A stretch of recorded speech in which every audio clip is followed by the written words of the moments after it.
Welcome to this session. In this session, we will discuss the remaining part of Buddhist Four Noble Truths. As you know, we had discussed that there are four noble truths. Gautama Buddha said to his disciples, the first one is suffering, the second one is that causes of suffering, the third one is that there is a cessation of suffering, and the fourth one is there is a way leading to the cessation of suffering. What we had discussed so far is that Gautama Buddha, why he left his royal palace and had gone to a place called Kusinara, and under a peepal tree he was concentrating and trying to understand what is the true nature of reality, what is the truth behind the world, all this. And at the age of 80 he got the Mahaparinirvana. So the knowledge that he gained, the enlightenment he got by receiving the knowledge, all this knowledge in a form, it is spread in his Four Noble Truths. So all this enlightenment knowledge he is teaching to his disciples, saying that in the life, in anyone's life who is living in this earth, must understand there are four noble truths. Why it is noble? Because it is pure, it is practical, it is realistic in its nature. The first one is dukkha or suffering. There Buddhism is a school, they said that there are three types of dukkha. One is dukkha, that in a very global form, why we are suffering and how even the pleasant things gives us pain. So in this way they said that though we start with a pessimistic approach, that everything is full of misery, full of pain, but however we come out with a solution saying that there is a way leading to the cessation of suffering. That means there are some practices, if you do that, then there are many possibility arises where you can cease your suffering, you can stop your pain, you do not receive any pain, still you can live in this earth. Therefore you can see that how they move from pessimism to optimism. So in the first noble truth, when they said that dukkha dukkha, in that case they said that even the pleasantary thing leads us to suffering, because the pleasant won't be remain forever. Therefore they said that there are three types of dukkha. One is dukkha dukkha, the second one is viparinama dukkha, because nothing is permanent in this world, neither the cognizer nor the cognition, neither we as a human being or an animal nor the non-animate beings, either of them are not eternal in this earth. Since no one is eternal and absolute in pure sense, then the attachment towards the object, by thinking that that object will be remain as it is, it will be really torturing, it gives us a pain. For example, you love to your jewelry, you love to your car, the car that you have purchased newly, or as a student you might have a bike, you purchased a bike and initial stage you have so much love and compassion to that bike, you may be cleaning it, you may be all the times make it wash and all the things, you make the bike neat and clean and many more things, when you run the bike also very safely. But once the time goes, then the love that you had in the initial time when you purchase it, and after 5 years, certainly it is a different. In the same way Buddhism said that nothing is permanent in this earth, and since because of the ignorance we think that all things that we are attaching this product or this event may be eternal, and this is the real cause of suffering. The third point they said that sankara dukkha, that is I-ness or ego-ness. It is because of our ego we think that we can attain many more things, we can achieve many more things. However, this is not possible. We as a human being have a limited knowledge, and we must admit to that. And once we have a limited knowledge, we cannot expand in such a manner by claiming that we have received all the knowledge, all the objects of knowledge in this earth. No, this is not possible. Hence Buddhists said that if you say that this is mine, that is mine, and this is my achievement, that is not my achievement. In the process of claiming my, mine, I, all this, it leads to ego. Like all this path lead to ego. If you say that this is mine, that is not mine, all this. And because of the egoness, we the human beings suffer, because we think that since we have accumulated, since we have gained, it will remain forever with me. However, it is not so. So therefore, they have prescribed 3 types of dukkha. Now, the second noble truth, they said that there are causes of suffering. There are plenty of causes responsible for suffering. What are the causes? He is saying that we have so many desires. Since we are a human being, we have so many desires while living in this earth, because we need different objects for the different purposes. You can't use a particular object for all the purposes. Therefore, you have a life desire for the enjoyment of life. Life desire means there are many things that you thought of to do that in this life. However, some or other reason you could not able to do that. And as a result, you have all the times anxiety and aspiration to do all those remains work in your next life. And henceforth, you have a desire to burn as a human being in your next birth. And because of the cycle of birth and death, you are go on suffering. You are trapped in that cycle, the cycle of birth and death. As a result, you are suffering. The second point, they said that wealth desire. See, if you live in this earth, you need to have something, minimum. But people are thinking to accumulate much more wealth. They are hankering behind politics, behind money, behind many more things which are not eternal in this earth. And basically, if you see that now a society where full of corruption, you can see that people do not have a trust with each other, because all the people want to gain wealth. And here Buddhism focused that because of the desire of wealth, we are suffering. We are not having a good sleep, because you are thinking how to accumulate money, how to become a rich person, and how to receive all the pleasure that one can achieve in his or her lifetime. So therefore, Buddhism here said that it is because of the desire of wealth people are suffering. The last desire, they said that it is sexual pleasure. Since this sensual pleasure is an instinct of each and every living creature in this earth, they said that because of that, many people are also suffering. So therefore, he concludes that there are 12 nidanas, or say dwadasa nidanas, or they say that the human being's life, if you consider a wheel, there are 12 spokes in it, and these are known as 12 nidanas. And we have already discussed what are those 12 nidanas. In each question, it was in a question and answer form, and people asked the question to Buddhism, and Buddhism answered to it. And the last he submits that because of the ignorant, we the human being suffering in this earth.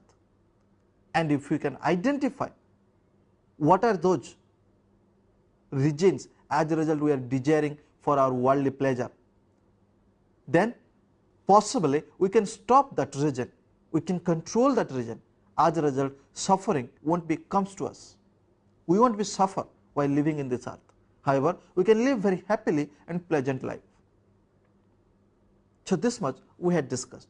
Now in this class, we will discuss the third noble truth and the fourth noble truth. The third noble truth is saying that cessation of suffering. That means we can stop the suffering. Though we are the human being living in this earth and we bound to require many more things, but however, we need not to desire many more things which is beyond our requirement. And there, since then, this suffering starts.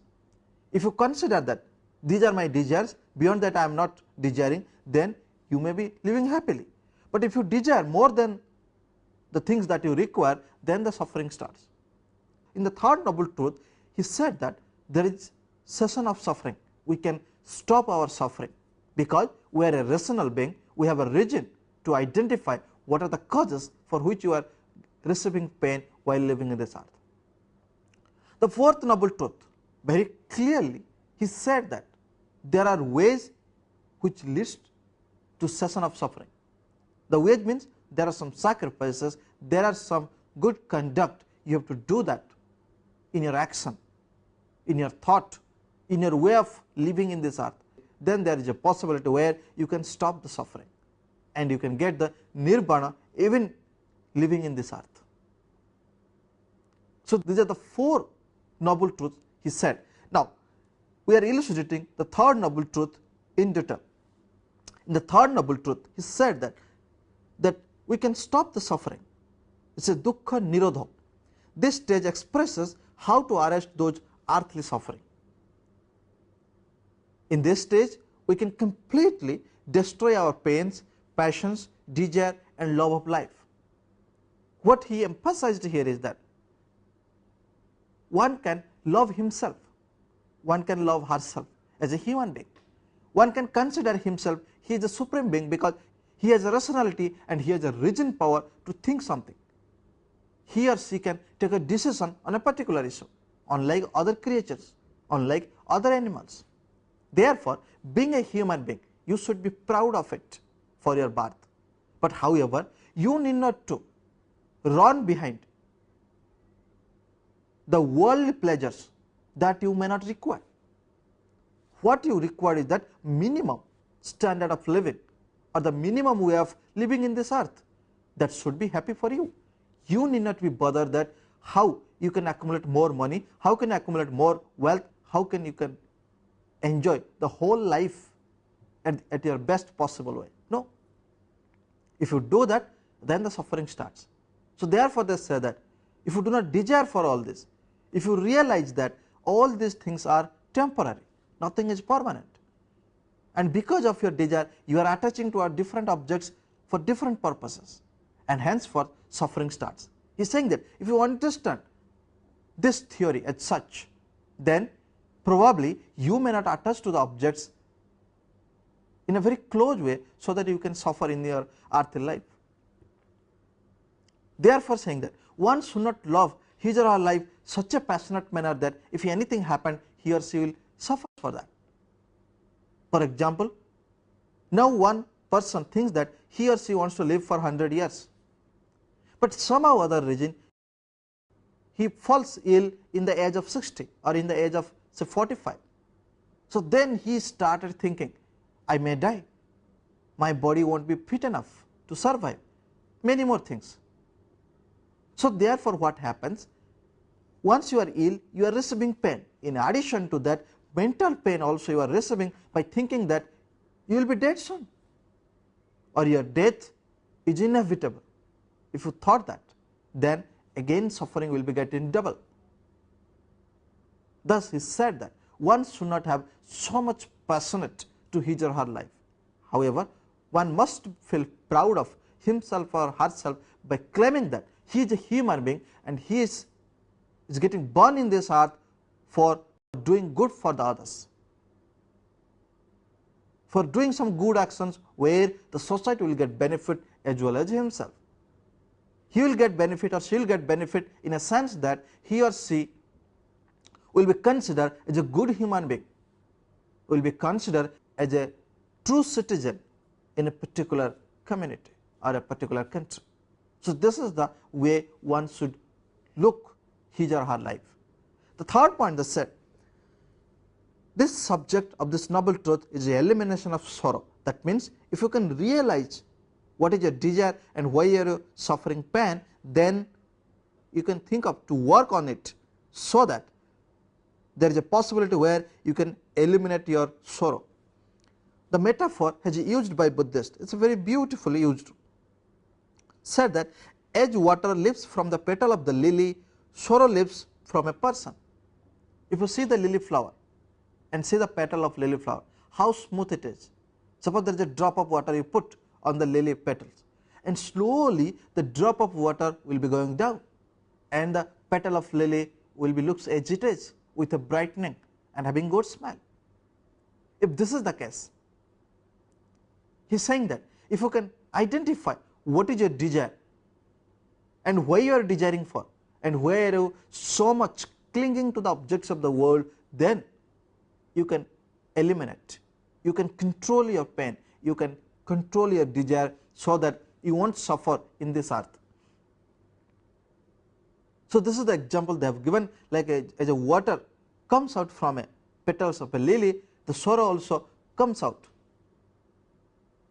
or the sorrow will be evaporated from an earthly life of a human being.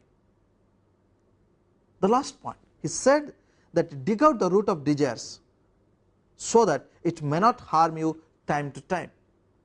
One must understand that where and why the desire lies, and once you can identify, then everything will be in your control. You can find out that this desire I should not have, and that desire I should not aspire for, and as a result you will be having a peaceful and happy life.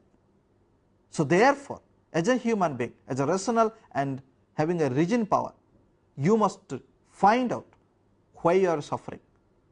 An example I will give, like if a doctor is just specialized in a particular field, and you go to that doctor for a particular disease, the doctor will say that this is the problem, as a result you are having illness. That means the doctor diagnoses the disease properly, what is the root cause, and as a result he as a doctor or she as a doctor prescribes some medicine which will hit to that, the root where your illness starts, or which causes your illness. In this way, since we all are human beings, we are suffering in this earth because we are attaching to our different objects for different purposes. The issue over here is that we must dig out, we must know what is the root causes for us to suffer. If we know that, probably we can stop that desire, and henceforth suffering can be stopped for all the time. So this is the third noble truth. Now coming to the fourth noble truth. Fourth noble truth clearly said dukkha nirodha marga. What it means? There is a way, if you can follow that way, certainly you can stop your suffering. And what are those ways? Buddhism prescribed it, Buddhism suggested it. Buddhism also expressed that once you understand, once you know what is the rationality behind this, then only you can practice it. Blindly one should not practice all these norms, all the prescription that we are prescribing for each and every human being to live happily in this earth. That means, unlike Hinduism, where there is so much contradiction in Vedic rituals on a particular issue, here you find that it is a very clear cut and it is a very rational, justified argument or justifiable argument Buddhism has given, saying that you must understand each and every steps, why it is required and why it is relevant to get the happy life in this earth. So now let us discuss in a very elaborate way. The fourth point, they said that there are some ways that we need to follow. That is what they said, dukkha nirodha marga. The ceaseless flow can be arrested through nirvana. What he claims is that if you practice, these are the ways you can also achieve nirvana, where you do not feel that you are suffering in this earth, rather you will be considered as an enlightened person, because you know that what is the real cause, as a result you are suffering or you are attaching to the different objects. Why you are so much passionately attached for different objects, that also you can find out. And once you can find out, you can stop your suffering by practice. This is the path which we will be going to discuss now. He is saying that after doing that, there is a possibility you can receive nirvana or mukhya or liberation, although you will be living in this earth. And for them, if you see that nirvana is nothing but to have a happy, peaceful life in this earth without having so much desire in this earthly life. Now, further they said that to attain nirvana, one should adopt the Ashtanga Marga. Ashtanga Marga stands for eightfold path. It is also known as Arya Ashtanga Marga. Arya means noble eightfold path, and these are as follows. Samyak drushti. Drushti in English translation, it is a vision. That means one must have a vision what he or she wants to do it. Samyak sankalpa. Sankalpa stands for determination. That means one should determine what he or she supposed to do while living in this earth. Samyak vak means speech, how you have to utter the words, how you have to behave towards others, all these things discussed in Samyak vak.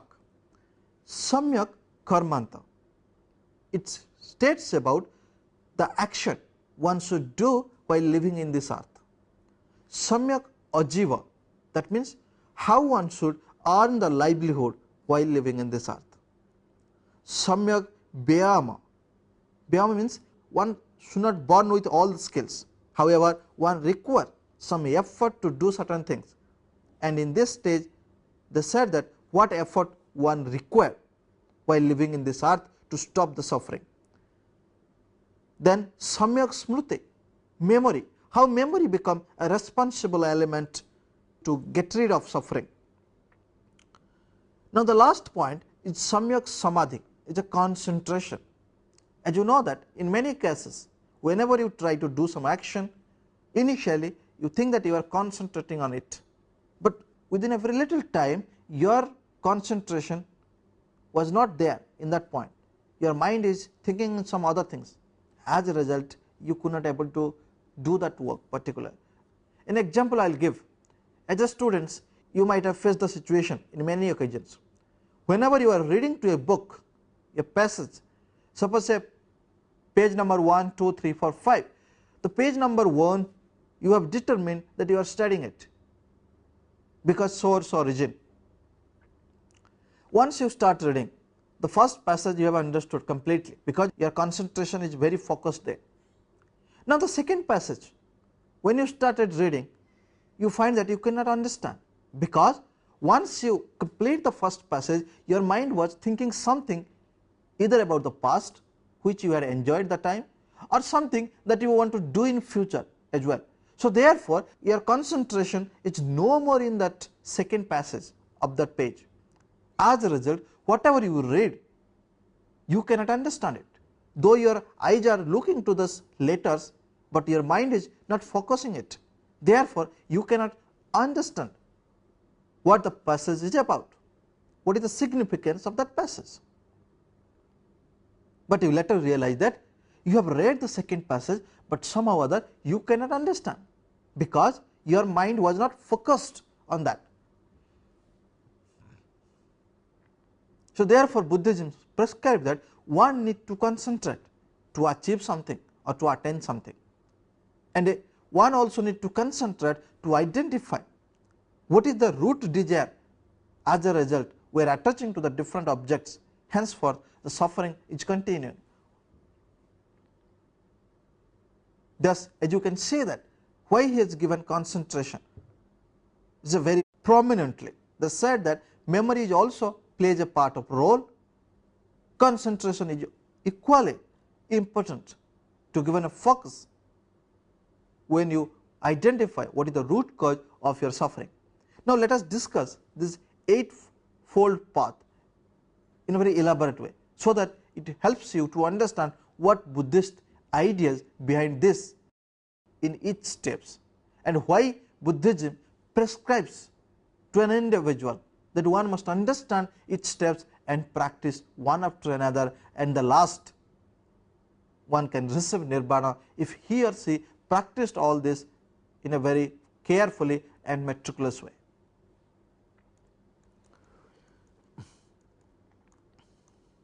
Okay. The eightfold path is also named as Panchasila Chitta. If you divide the Sanskrit term, then we find three terms. One is Prajna, second one is Sila, third one is Chitta.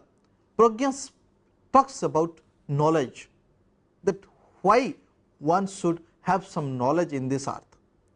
Then the Sila talks about conduct, why one should have a good conduct while living in this earth, and what do we mean by good conduct, and how can we understand that what is a good conduct as a result we are not doing actions which leads to bad conduct or which results bad conduct. The third one, chitta. Chitta, we have already told you that what is chitta in Sankhya philosophy and yoga philosophy as well.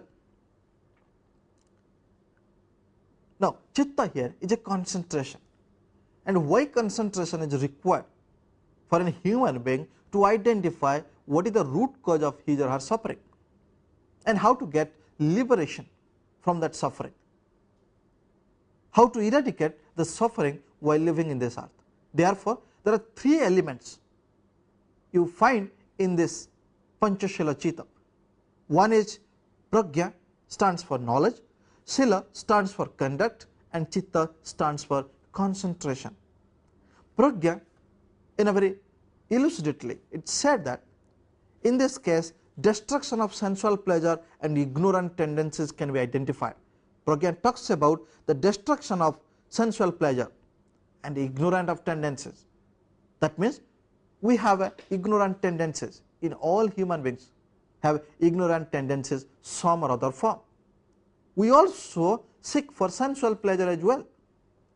Here he is saying that if you practice some of this path, then you can stop your sensual pleasure as well as you can identify your ignorance tendencies. That means it helps you to identify what is the root cause, and that is the truly concern of Buddhism. Now the second one, which is said that shila is a right knowledge. All the knowledge that we have may not be considered as a correct knowledge or right knowledge, because many times we will have a knowledge, but that knowledge may not be turned into valid in future time. So therefore, the concern is that here we must have a knowledge, and that should be right in its spirit, and that should be correct in the particular context or situation without any deviation, and one should seek for the right knowledge instead of a global knowledge which turns into invalid or incorrect knowledge in a later period. And they said that chitta, concentration, by practicing some of this path one can concentrate particularly on a issue, and so that it helps him or her to identify what he or she is doing, and henceforth he or she can gain more knowledge by doing that action or doing some activities on a particular issue. Therefore, they said that in chitta the awakens of undistributed concentration. That means suppose now you want to concentrate on a particular issue, immediately you cannot do that because your mind will be fluctuating here and there. Now again, once you realize that your mind is fluctuating, not concentrating, you try to get away with all this distracted concentration and try to again focus on that, and after some time, since you are doing forcefully, you will realize that again it is getting distracted, your concentration is not focusing on a particular point for a longer time.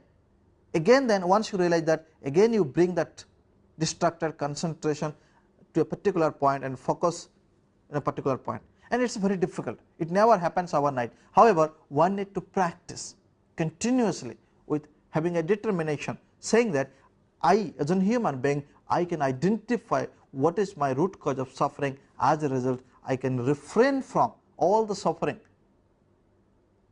in this earth that I am having.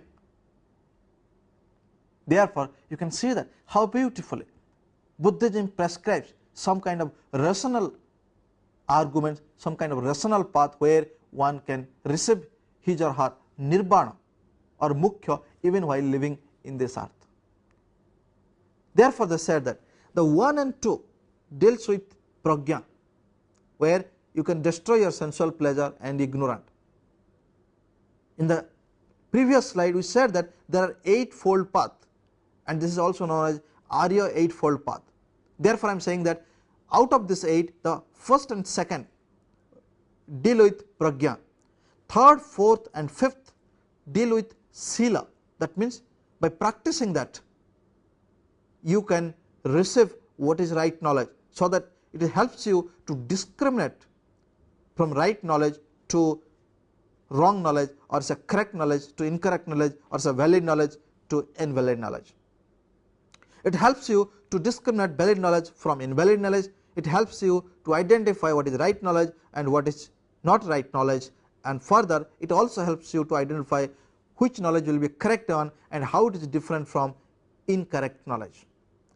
The last 6, 7 and 8 deal with chitta, where you can concentrate your chitta on a particular issue for a longer time. Hence, it helps you to realize the nature in its full form, and also it helps you to identify what is the root cause of suffering.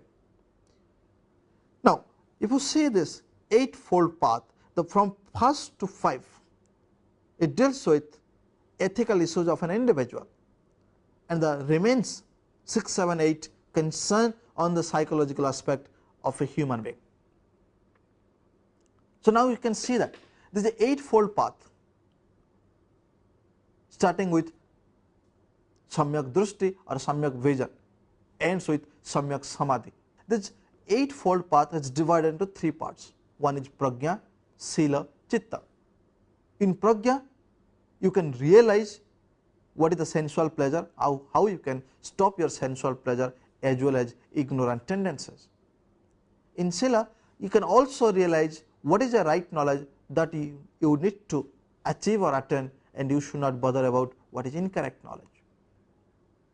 The third part or third element in it said that the distributed concentration, you can bring it to a particular point and you can focus to that point for a longer time. That means your concentration to a particular issue for a longer time, and henceforth by practicing all these 3 together, you can able to achieve nirvana while living in this earth.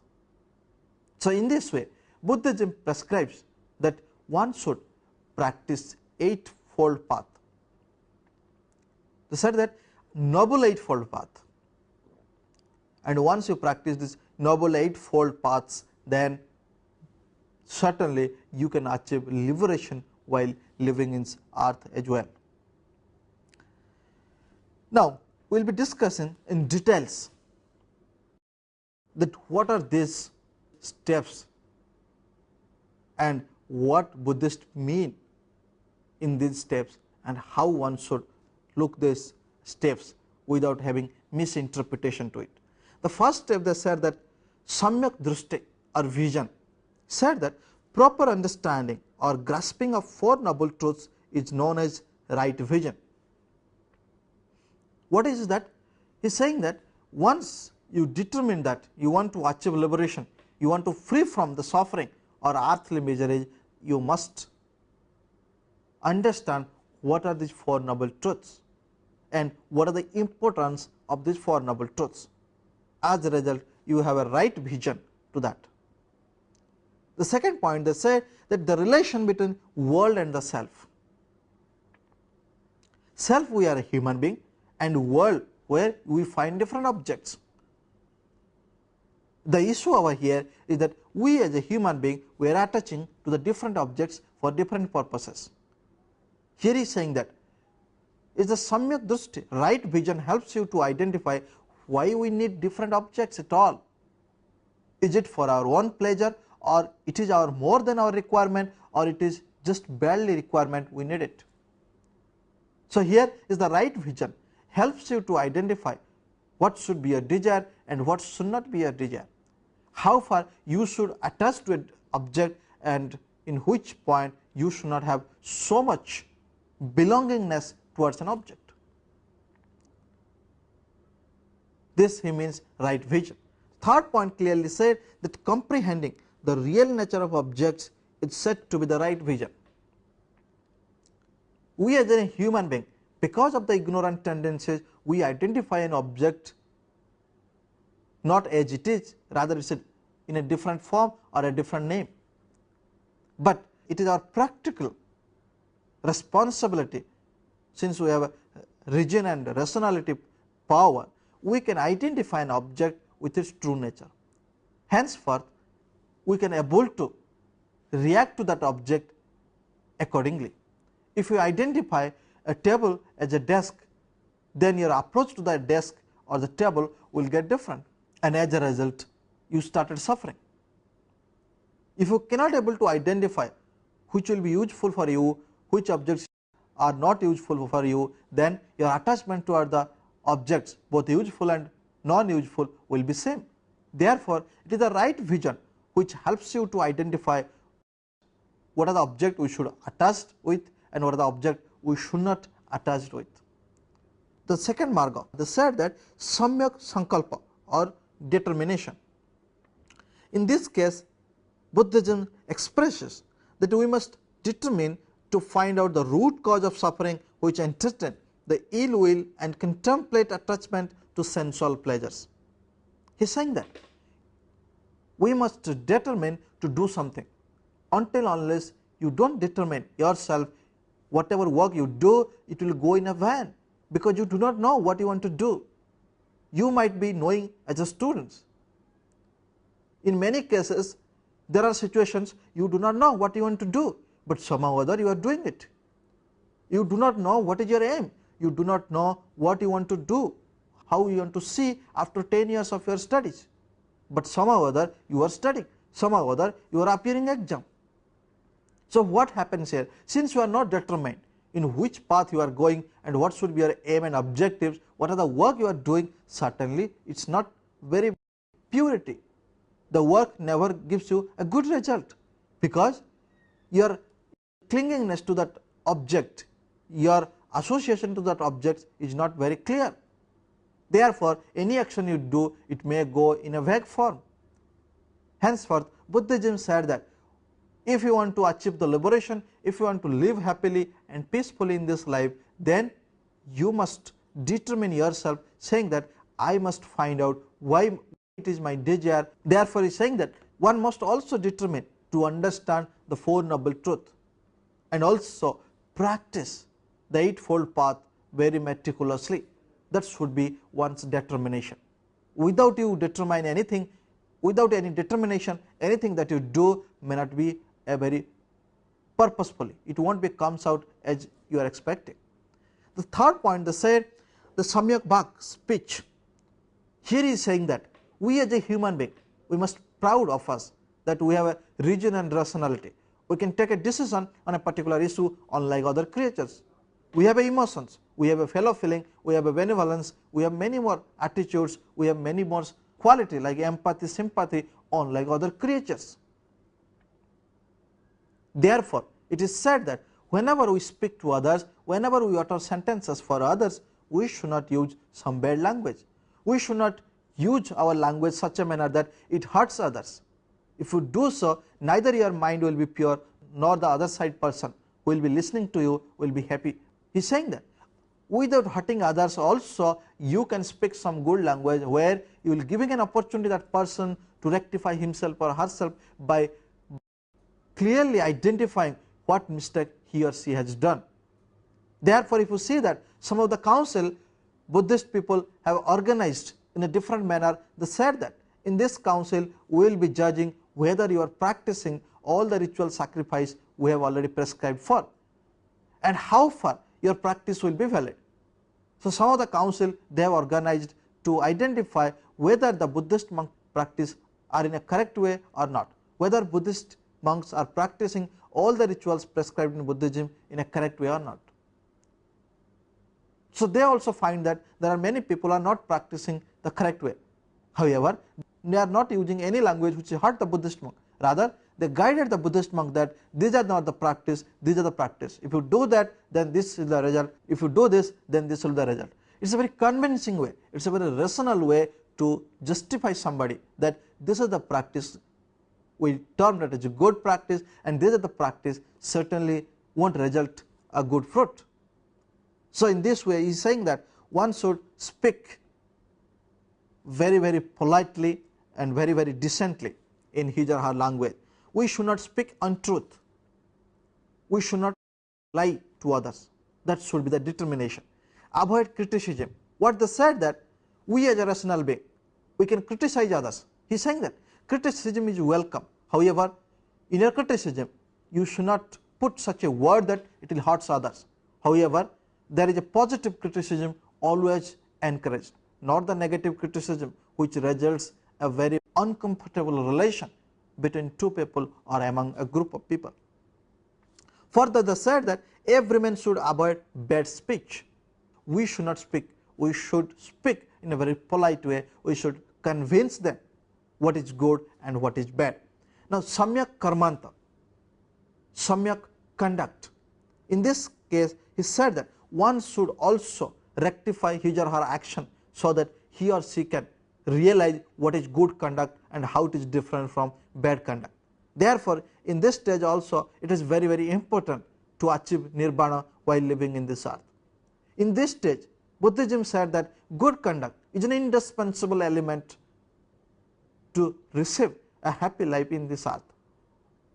On their view, samyak karmanta guides to refrain from stealing, sexuality, excessivity. He is saying that conduct means if you think that there is a good conduct, you should not steal others' goods, you should not indulge with sexuality, you should not receive many, you should not hunker for many, say, good food, very say, relish food. He is saying that whatever food is required for you, you must do that, but unnecessarily you should not hankering behind the sexual pleasure, behind the sensual pleasure, behind the wealthy life, so on and so forth. They given an example.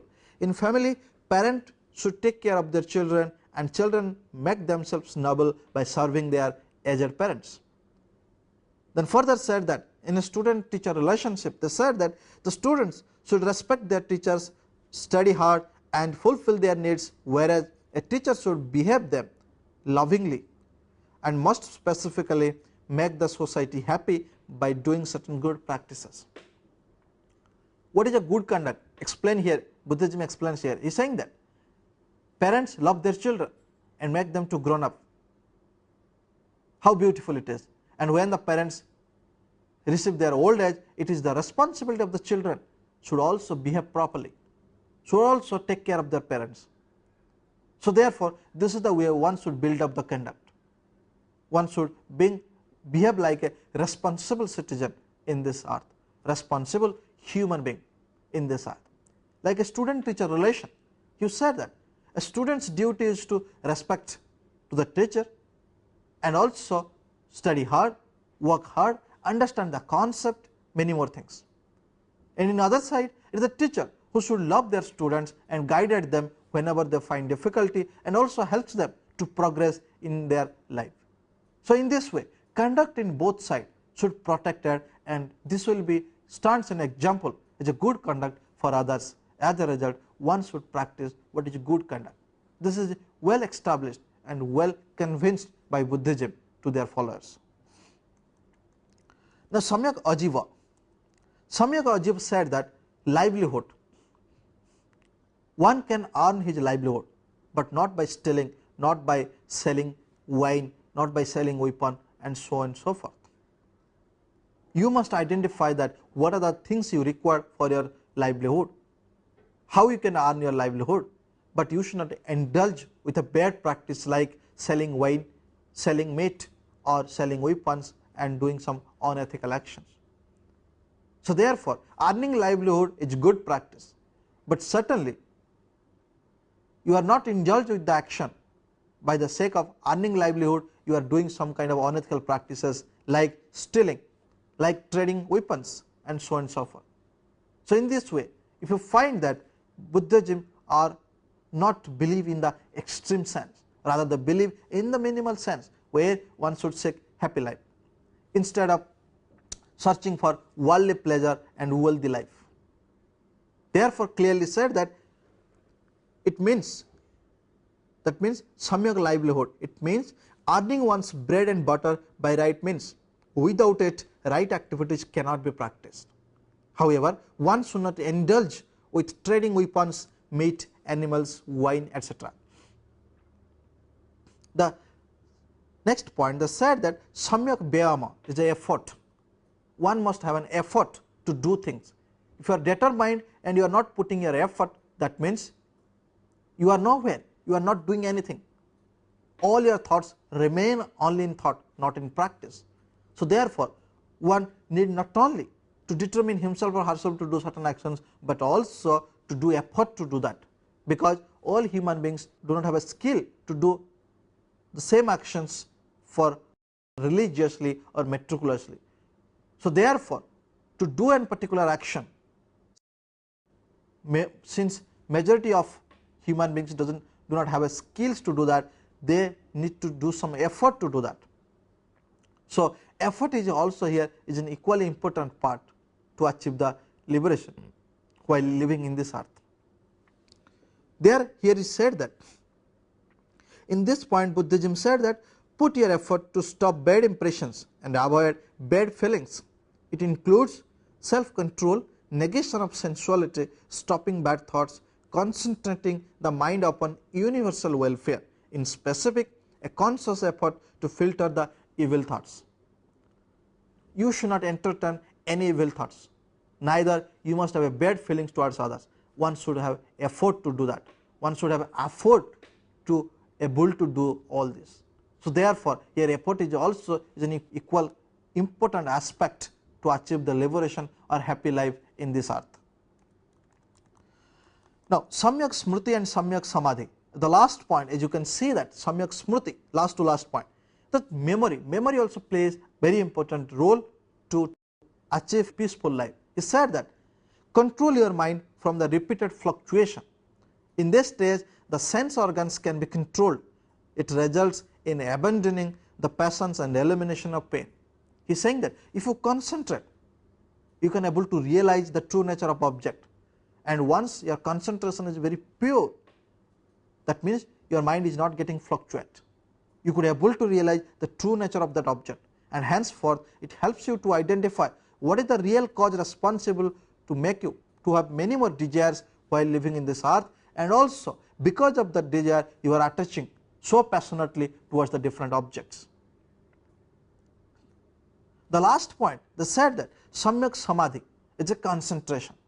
See, memory and concentration, how one step to another step clearly emphasized to do some Arya eightfold path or Arya Ashtanga Marga. The last part in Samadhi said that in this stage pleasure and pain are destroyed. The tendencies of mind are negated. In this stage it is the stage of perfect peace, perfect indifference and perfect negation. The last part is very clear. He said that in this stage, or it is the stage of perfect peace, perfect indifference and perfect negation. That means once you practice all this, then certainly it will take you to a stage where you won't find that one particular object is different from others. You always find the happy life, you always find the peace within your life.